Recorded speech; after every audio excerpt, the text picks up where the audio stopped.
Hey guys, what is up? It's Josh here, and today we're going to be looking at some of your unpopular theme park opinions. I reached out to you guys on YouTube, Instagram and Discord, and we got quite a few answers. And if you want to join my Discord or follow my Instagram, the links will be down below. And without wasting any more time, let's get into your theme park unpopular opinions.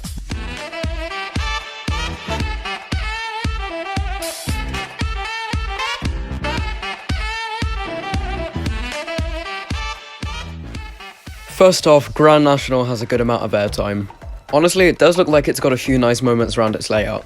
Like, nothing crazy or anything, but it definitely looks like it's there. I suppose the trains are quite free, so they'd actually give you quite a bit of airtime room. Next up, Infusion is better than Saw the ride. I'm not gonna lie, I love Saw, and I'm honestly not sure, even though I haven't ridden Infusion, I'm not sure how something that headbangy and that I don't get how it could beat a ride like Saw. I mean, I guess Infusion wins on outdoor setting, but other than that, I'm gonna have to disagree and say Saw is just too good to be outdone by an SLC. Anyone that thinks Twisted Colossus is 2 credits is technically saying the Smiler is 2 credits. They both complete half the layout dueling and complete the other half dueling. And that's true, they're both just one singular track broken up by a lift hill in the middle, so if you count Twisted Colossus as 2 credits, you should count Smiler as 2 credits, but no one counts a Smiler as 2 credits, so you shouldn't count Twisted Colossus as 2 credits. Rita is better than Stealth. I can see how you would say that, saying that Rita's a slightly longer ride and it has airtime where Stealth doesn't. But for me, most launch coasters are about the launch, and Stealth launch just has so much more of a kick than Rita's, so I'm just gonna have to, although I haven't been on Rita, that's gonna change in a couple weeks. I can safely assume that, for me, Stealth will still be better. Dragon's Fury over Vampire. I feel like with my preference in coasters, I would be inclined to agree. The Walking Dead the ride is better than X. I feel like X was a little bit of a cheap retheme, while The Walking Dead they actually spent a decent amount of money. Like, I know it's an IP, but I watched The Walking Dead, it's a good show, and it's a good ride, and it fits the kind of horror theme that they were trying to go for. Detonator isn't the scariest flat on park, Rush is.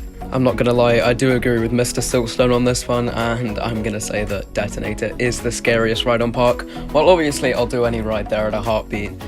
It's the only ride that really gives me that nervous feeling while you're rising up. SLCs aren't that painful. I feel like there's a technique to riding every single coaster to eliminate all pain, like whether it's keep your head forward, a specific thing with your legs, I don't know. But I feel like if you ride SLCs a certain way, that would apply to them as well. Alright, Nemesis is the 6th best coaster of Alton Towers. The Smiler, Wicker Man, Galactica, Oblivion, and 13 are better. Once again, with me preferring intensity over a lot of other ride elements, I would have to probably estimate it to be around 2nd in the park. I say I'd probably end up liking the Smiler more just because it's got a balance of airtime and intensity, but Wicker Man is just really a family ride, Oblivion's too short, and 13 is another family ride. However, I would say Galactica probably would have a chance to top it if it's as good as I'm making it out to be in my head. Colossus is not rough and is not the worst of the big 5 at Thorpe Park. I would 100% agree with you. I would put it 3rd at Thorpe Park. It was 2nd until I went last week, and I had another ride on Saw, and Saw was just so good. But in my opinion, I rate it over Inferno and the Swarm, just because the hang time, the air time with the head choppers, the intensity, I love it. Galactica is really fun and it's not boring. I think a lot of enthusiasts mix up the term boring and relaxing. Galactica is relaxing. Something like the Flying Fish is boring. I think Galactica would actually be really fun and like a unique experience that you can't get anywhere else in the UK. The Smiler soundtrack is a banger.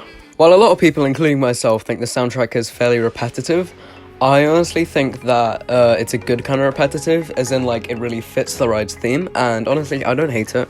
Stealth has worse restraints than Colossus. Honestly, I reckon Stealth's OTSRs are much better than Colossus's.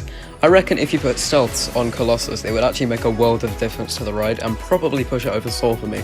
Oblivion is better than Nemesis. This is another one of those opinions that I just kind of don't get. Like, I know Oblivion is like maybe 5 seconds long, whereas Nemesis, although it's not the longest ride, is much longer than Oblivion, so even if it was a bit rough, I just don't get how people could prefer something like Oblivion over Nemesis. Saw is better than Stealth. You know what, it is close, they're both my top 2 in the park, but I'm gonna have to edge towards Stealth. Oblivion is the best B&M dive coaster. Once again, with my preference for smoother rides and longer ride cycle over like quick fire, even if they are quite a bit more intense rides, I would probably have to disagree and say I'd probably prefer something like Yukon Striker, Valraven, maybe even Baron. Get rid of the word Nemesis from Nemesis Inferno.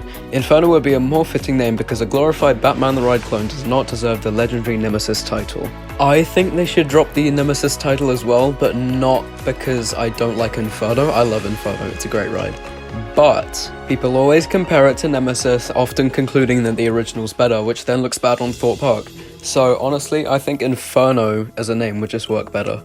Swarm is the smoothest ride there. I asked for opinion, not fact. Roller coasters are bad. Like, I don't get the logic behind this one. Like, how can someone ride a roller coaster and say, yeah, it's bad? Like how could you possibly?